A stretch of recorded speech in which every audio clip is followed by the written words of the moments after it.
MG റോഡിൻ്റെ സൈഡിൽ കൂടെ പോകുമ്പോൾ ഒരുപാട് കാലമായിട്ടുള്ള ആഗ്രഹമാണ് കേട്ടോ ഇന്ന് നടക്കാൻ പോകുന്നത്. ഞങ്ങൾ നേരെ പോയത് പാനിപ്പൂരി കഴിക്കാൻ ചാഷു മുംബൈയിലേക്കാണ്. ചെന്നപാട്ട് ഞങ്ങൾ 2 പ്ലേറ്റ് പാനിപ്പൂരി, ഒരു സമോസ ചാട്ട്, പിന്നെ ജിലേബി റബഡിയും ട്രൈ ചെയ്യാൻ വേണ്ടി ഓർഡർ ചെയ്തിട്ടോ. പൊന്നൂട്ടി അവിടുത്തെ പാട്ടിൽ ഭയങ്കര വൈബിങ് ആയിരുന്നു. ഫസ്റ്റ് ഞങ്ങളുടെ 2 പ്ലേറ്റ് പാനിപ്പൂരി വന്നു കേട്ടോ. അപ്പോൾ അവരിങ്ങനെ പല ഫ്ലേവേഴ്സിലുള്ളത് വെച്ചിട്ടുണ്ട്. അപ്പോൾ ഞങ്ങൾ ആദ്യം സ്വീറ്റ് ട്രൈ ചെയ്തു, പിന്നെ റോമാങ്കോ ട്രൈ ചെയ്തു, പിന്നെ ഗ്വാവ ട്രൈ ചെയ്തു. സ്പൈസി ട്രൈ ചെയ്യണം എന്ന് എനിക്ക് ഭയങ്കര ആഗ്രഹമായിരുന്നു കേട്ടോ, പക്ഷേ നടന്നില്ല.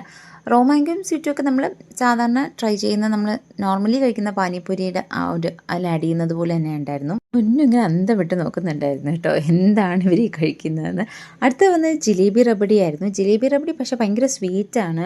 ജിലേബിയുടെ പുറത്ത് എനിക്കൊന്ന് മിൽക്ക് മെയ്ഡ് അങ്ങനെ എന്തൊക്കെയോ ഒഴിച്ചിട്ടാണ് തരുന്നത്. പക്ഷേ അത് വലിയ കാര്യമായിട്ട് ഞങ്ങൾക്ക് ആർക്കും ഇഷ്ടപ്പെടില്ല. ഭയങ്കര സ്വീറ്റ്നെസ് ഞങ്ങൾക്ക് ആർക്കും അങ്ങനെ പൊതുവെ ഇഷ്ടമല്ല കേട്ടോ. അടുത്ത് ഞങ്ങൾ സമോസ ചാട്ടിന് വേണ്ടി ഭയങ്കര വെയിറ്റിംഗ് ആയിരുന്നു. അപ്പോഴേക്കും നമ്മുടെ സമോസ ചാട്ടും എത്തി. അത് അടിപൊളിയായിരുന്നു കേട്ടോ, ഒരു നോർത്ത് ഇന്ത്യൻ ടേസ്റ്റൊക്കെ ഉണ്ടായിരുന്നു.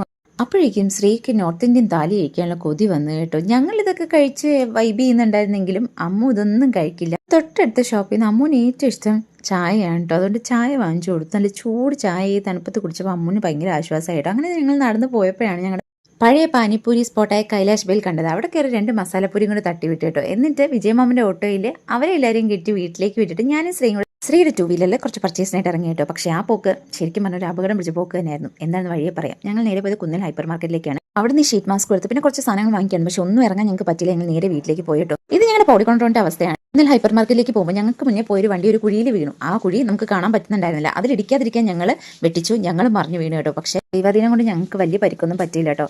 അത്യാവശ്യം തൊട്ടൊക്കെ ഞങ്ങൾ 2 ആൾക്കും കിട്ടി. എപ്പോഴും പൊന്നൂനെ ഞങ്ങൾ കൂടെ കൂട്ടാറാണ് പതിവ്. ഇന്നെന്തോ ദൈവാധീനം കൊണ്ട് പൊന്നൂനെ അമ്മയുടെ ഓട്ടോയിൽ പറഞ്ഞു വിട്ടു. അപ്പോൾ അത്രയേ ഉള്ളൂ. ബൈ.